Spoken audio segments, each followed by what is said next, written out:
I'm Ania Cutes. I'm 37, and the night I found my husband's second family, I didn't scream. I cooked.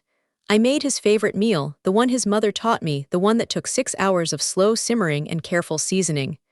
I set the table with the wedding china. I poured wine. And when he sat down, smiling, asking about my day, I served him the last thing he expected: the photographs I'd found in his gym bag, the birth certificates of 3 children I didn't give birth to, the lease on an apartment 3 blocks from our house where he'd been living a parallel life for 8 years. Then I stood up, picked up the cast iron skillet I'd been heating on the stove, and broke his nose with the first swing. I didn't stop until the police came, and when they arrested me, I smiled, because I knew something they didn't. The woman who pressed charges wasn't his wife. It was his second wife, the one who didn't know about me, and she had her own photographs, her own birth certificates, her own lease, and her own cast iron skillet waiting at home. I grew up in a house where violence was a language, not an event. My father, Hector, was a construction foreman with hands like stone and a temper that ignited without warning.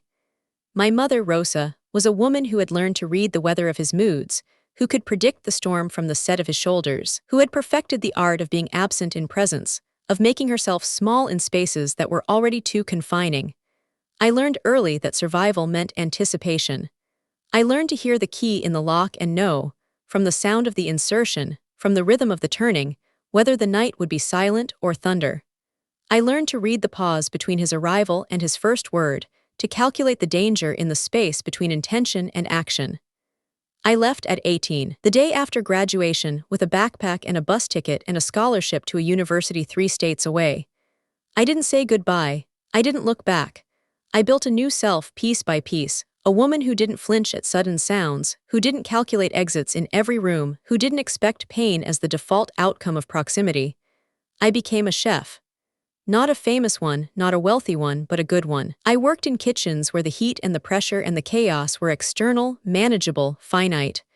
I learned that the violence of a professional kitchen, the shouting, the deadlines, the physical demands, was different from the violence of a home. It was bounded. It was purposeful. It ended when the service ended. I met Adrian at 28. He was a regular at the restaurant where I worked, a lawyer with gentle hands and a patient smile and a way of listening that made me feel heard in a way I'd never experienced. He didn't flinch when I described my childhood, when I named the violence I'd survived, when I explained the boundaries I'd built to protect myself. He said he understood.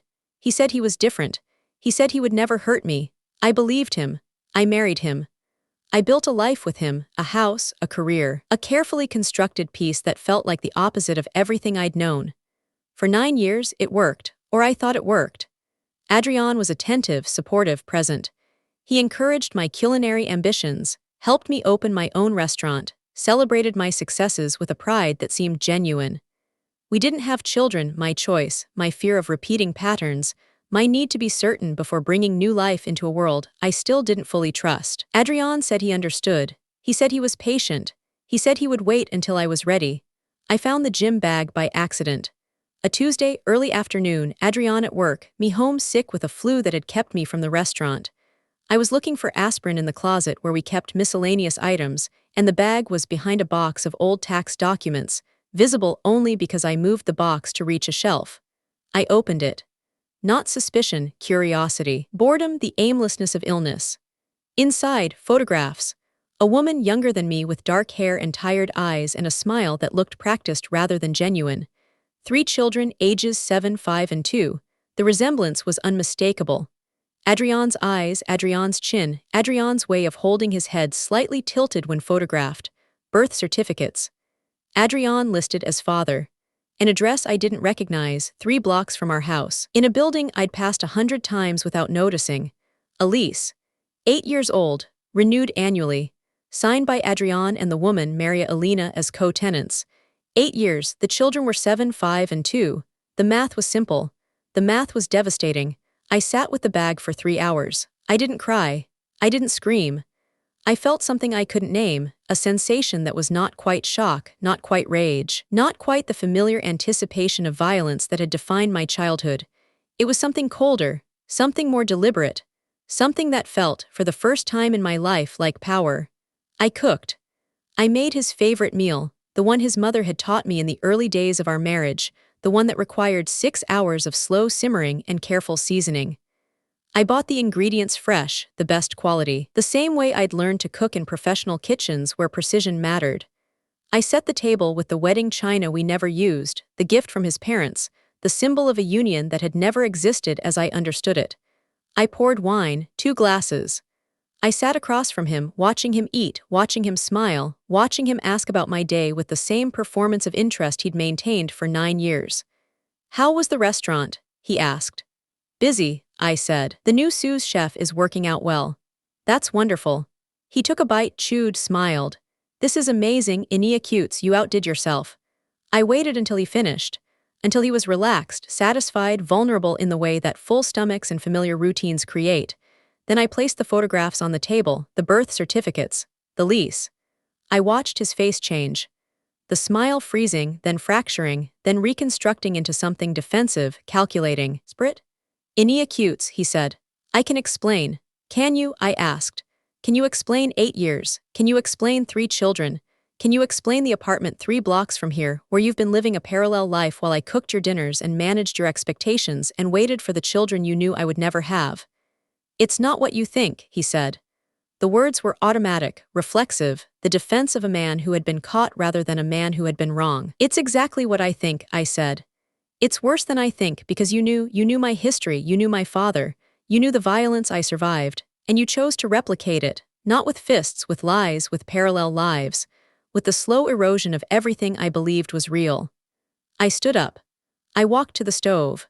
The cast iron skillet was there, heating, the way I'd learned to keep it in professional kitchens, ready for use, maintained at temperature for the searing that would seal flavor and create texture. I picked it up. It was heavy, familiar, an extension of my arm after years of use. I felt its weight, its balance, its potential. Adrian stood up. "Inia Cutes," he said, his voice changing, hardening, the gentle lawyer transforming into something else. "Put that down, you're being hysterical, you're overreacting. This is why I didn't tell you, you can't handle reality." I swung. The first impact broke his nose. I felt the bone give, the wet crunch of cartilage, the spray of blood across the tablecloth I'd carefully arranged. He fell backward, chair tipping, hands rising to his face. I didn't stop. The second swing caught his shoulder as he tried to rise. The third, his forearm as he raised it to protect his head.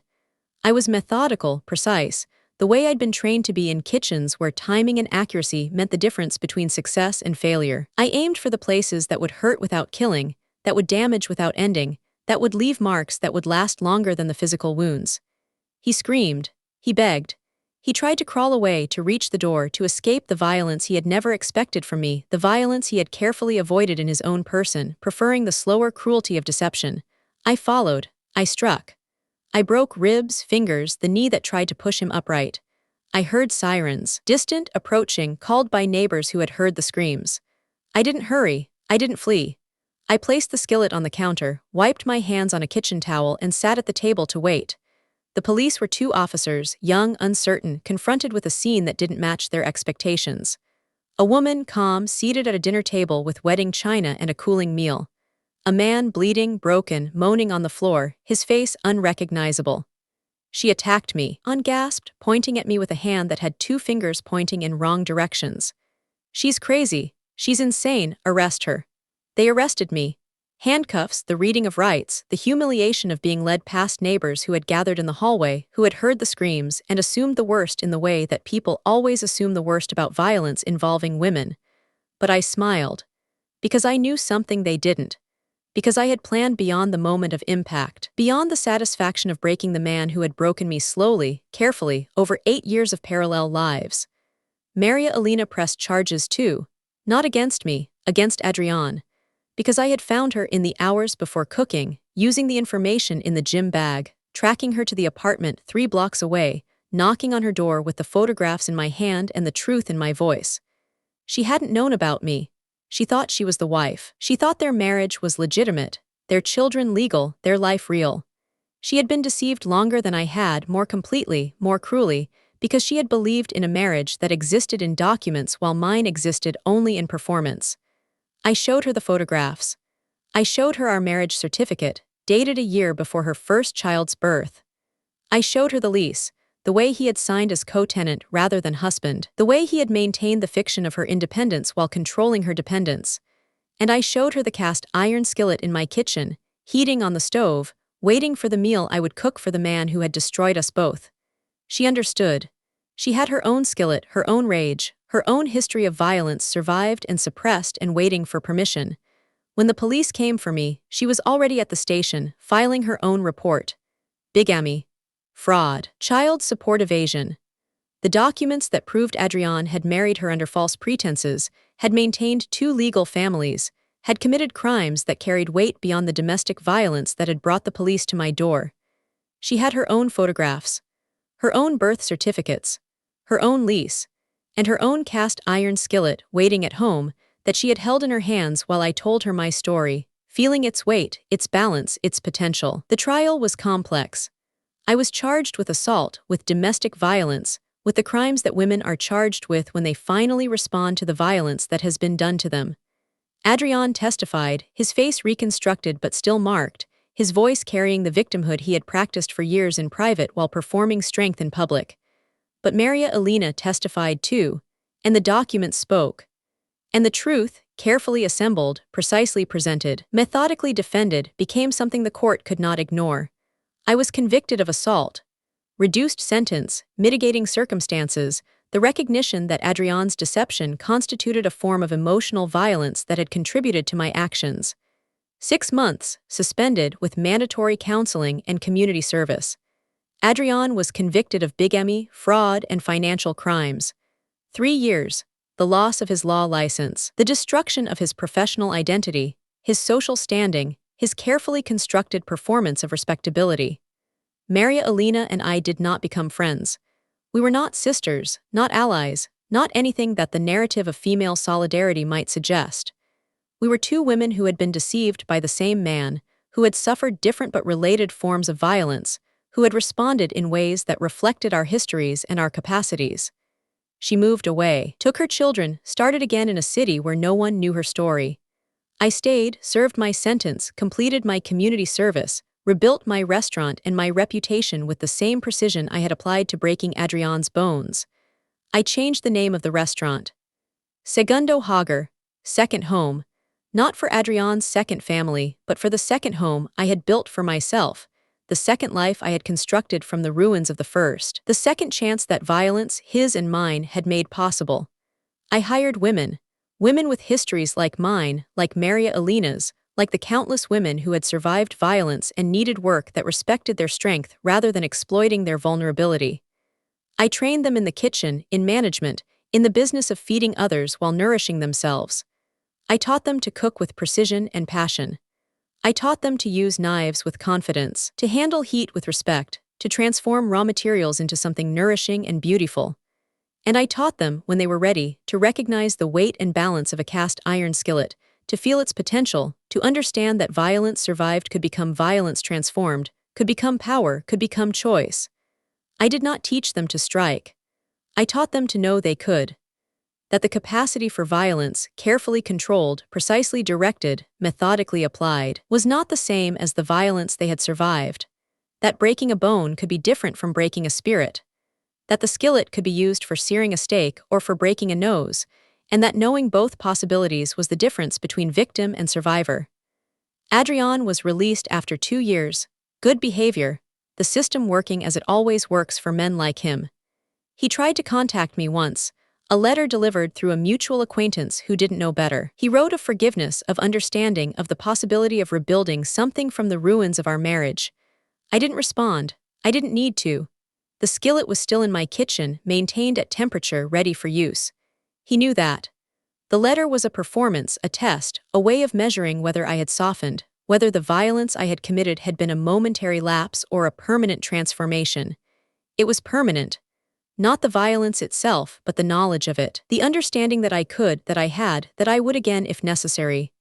The power that came from surviving violence and then replicating it, not as victim but as actor, not as recipient but as director. I didn't strike him again. I didn't need to. The knowledge that I could was sufficient. The skillet heating on my stove was symbol enough.